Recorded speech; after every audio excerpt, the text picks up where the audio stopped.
안녕하십니까. 수학과 입시를 공부하고 생각하는 사람 헬리오스 김병재입니다. 오늘은 지난주에 말씀드린 것처럼 현 교육과정, 지금 2020년도가 되면서 초등학교 1학년부터 고등학교 3학년까지 전체 학생들이 현재의 교육과정에 적용을 받게 됩니다.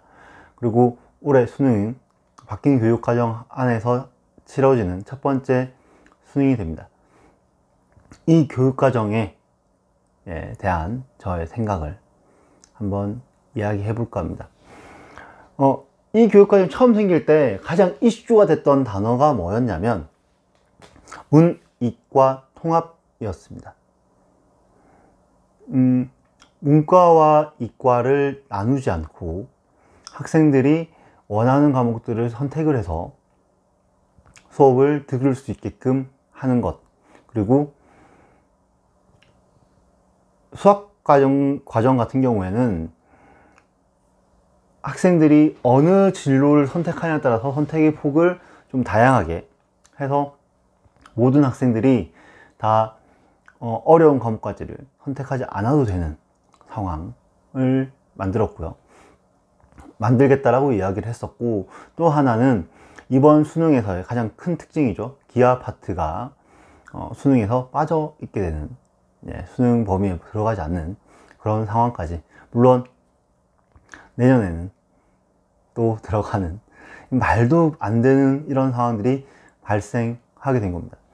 저는 이 교육과정에 처음 들었을 때 문이과 통합이다 라고 하는 얘기들을 아이들이 듣고, 아이들이 저에게 하는 얘기는 앞으로 문과와 이과가 없어지는 것이냐 라고 물어봤습니다. 그러면 과연 수학은 어떻게 공부를 하게 되는지에 대해서 물어봤습니다. 하지만 실제로 그것은 가능하지 않을 것이다 라고 이야기를 했습니다. 학교에서 실제로 문과와 이과가 나누어지지 않는 상황, 가능하지 않을 것이다 라고 얘기했습니다.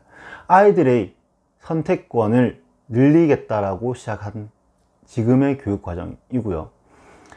이과를 선택한 아이들도 충분히 사회 과목에 대한 소양을 갖출 수 있도록 하겠다는 것과, 문과를 선택한 학생들도 충분히 과학적인 소양을, 기초지식을 갖추고 대학을 갈 수 있는, 대학 혹은 사회에 진출할 수 있는 그런 교육과정을 만들겠다라고 하는 것이 지금의 교육과정의 가장 핵심적인 모토였습니다. 흔히 통섭, 융합적 인재 등등으로 불려지는 것들이었죠.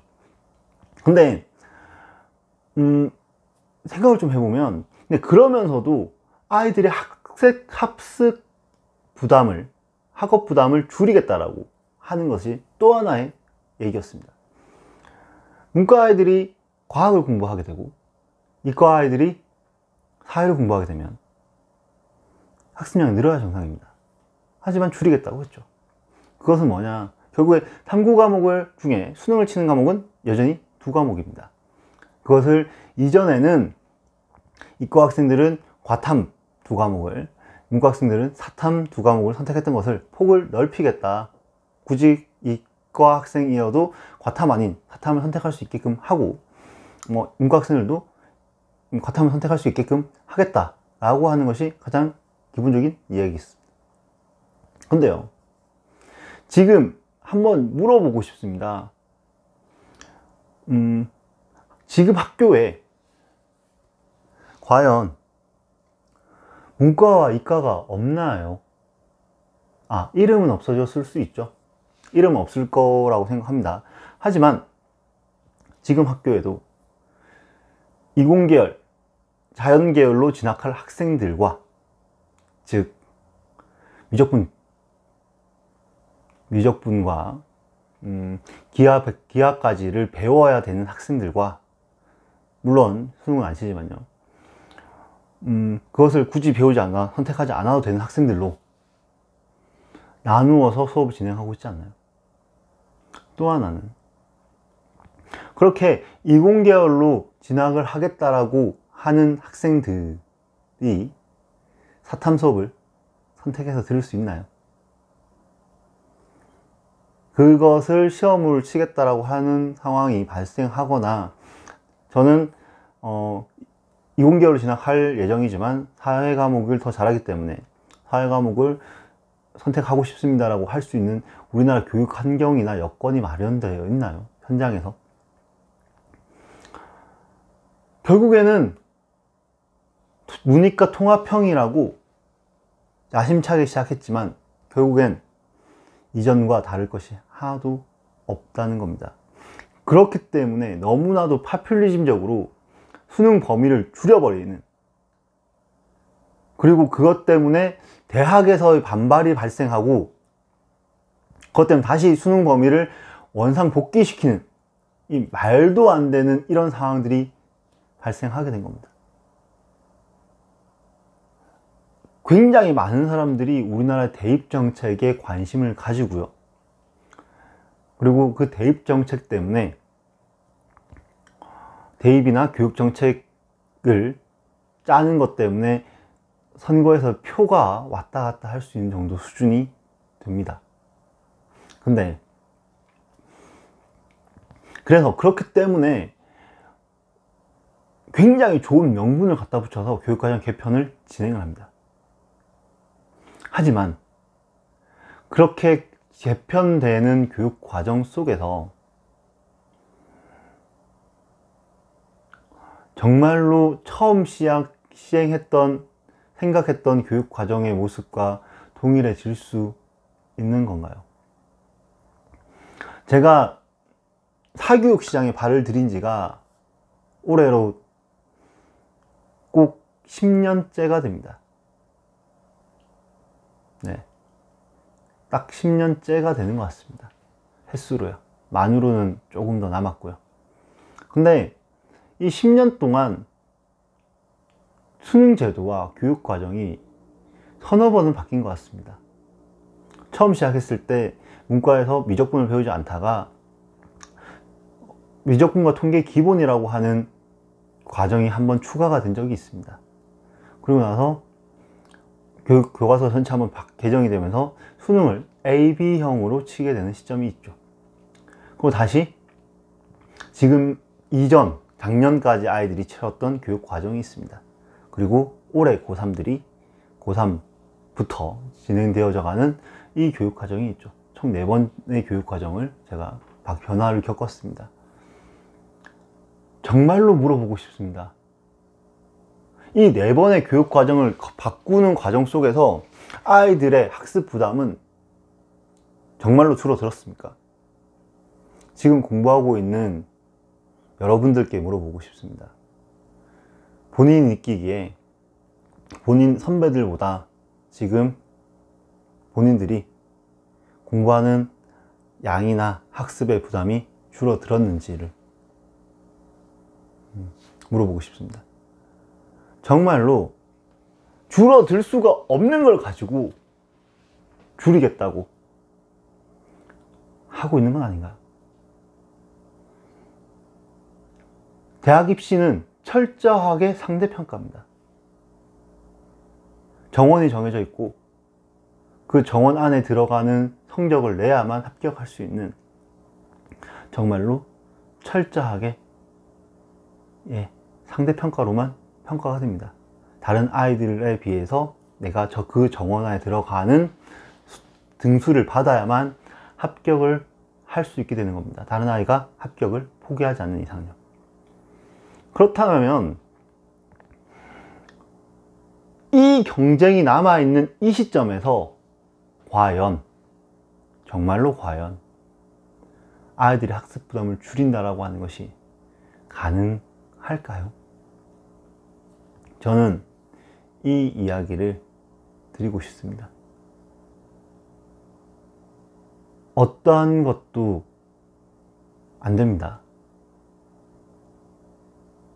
이게 정말로 그런 문제라는 거예요. 그런 문제라는 거예요. 뭐냐면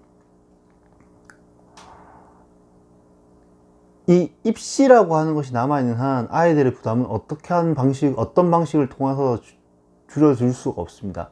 하다못해 아이들을 다 모아놓고 하루 동안에 가위가위보를 해서 대학을 보내겠다라고 하더라도요, 그 가위바위보를 잘하는 방법에 대한 연구를 할 거고, 그 과정을 통해서 아이들의 그 부담은 또다시 커질 수밖에 없는 겁니다. 교육 과정을 쉽게 하면 아이들의 부담은 줄어들까요? 수능 수학을 더하기 빼기 곱하기 나누기로만 내면 아이들의 부담은 과연 줄어들 수 있을까요? 그 거짓말은 이젠 하지 않았으면 좋겠습니다. 또 하나 말씀드리고 싶은 건, 제발 우리나라 학교 현실이 받아들이고 정말 그 내용을 100% 수용할 수 있는 교육 정책을 냈으면 좋겠습니다. 지금 교육 정책을 그대로 할 것 같으면요, 미국이나 다른 나라들처럼 선생님이 한 사람 한 사람이 교실에 자리를 잡고 있고, 학생들이 본인이 스스로 선택한 시간표대로 움직이면서 다니면서 수업을 들을 수 있어야 됩니다. 안 되잖아요. 적어도 그게 아니라면 적어도 사탐 과탐 시간은 동시에 전 학년이 할 수 있을 정도의 교사 숫자가 확보되고, 전 사탐 과목과 전체 과탐 과목이 다 개설이 될 수 있어야 합니다. 학교별로 사과탐 선생님이 최소한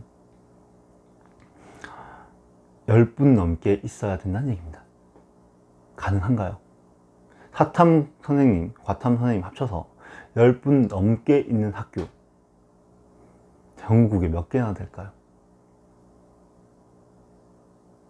이게 우리나라 고등학교의 현실인데, 이 현실은 싹 무시하고 본인들 머리에서 좋은 내용들만 담는다고 그 교육 과정이 올바르게 진행되어지지 못한다는 겁니다. 결국에는 지금도 학교에서는 이름만 문과, 이과가 아닐 뿐 나누어져 운영이 되고 있다는 거죠. 제발 이 나라 교육의 미래를 내다보면서 이런 교육 정책을 실제로 학교에서 할 수 있는지를 고민하면서, 이것이 이전 교육 과정과 연속성과 지속성, 그리고 발전성, 그리고 우리나라 교육이 나아가야 될 길대로를 따라가고 있는 건지를 한 번쯤 고민하면서 교육 정책을 만들었으면 좋겠습니다. 제발요. 제가 다음번 이 입시와 관련된 영상을 찍게 되면, 교육 정책과 관련된 영상 다음 주쯤 될 것 같네요. 그때는 제가 이렇게 했으면 좋겠다라고 하는 교육 정책을 만드는 방식과 그런 대안들을 조금 제시해 볼까 합니다. 정말로 교육 정책이 변화나 이런 것들이 생길 때마다 아이들을 가르치는 사람 중에 한 명으로서, 아이들에게 뭔가를 지도하고 가르쳐야 되는 사람 중에 한 명으로서 이 것들을 만드는 사람들에 대한 짜증이 어마어마하게 밀려옵니다. 이야기나 잘 하지 말던지, 정말로 제발 좀 우리나라 교육의 현실과 아이들의 입장에서 고민하는 그런 교육 정책, 교육 제도, 교육 과정이 만들어지길 기도합니다. 지금까지 저는 헬리오스였고요. 오늘 또 저의 영상이 마음에 드신다라고 한다면 좋아요를, 그렇지 않다라고 한다면 싫어요를 눌러주시고요. 이 모습과 이 내용들을 계속 보고 싶다라고 생각이 드시면 구독 버튼 눌러주시길 바랍니다. 저는 지금까지 헬리오스였습니다. 감사합니다.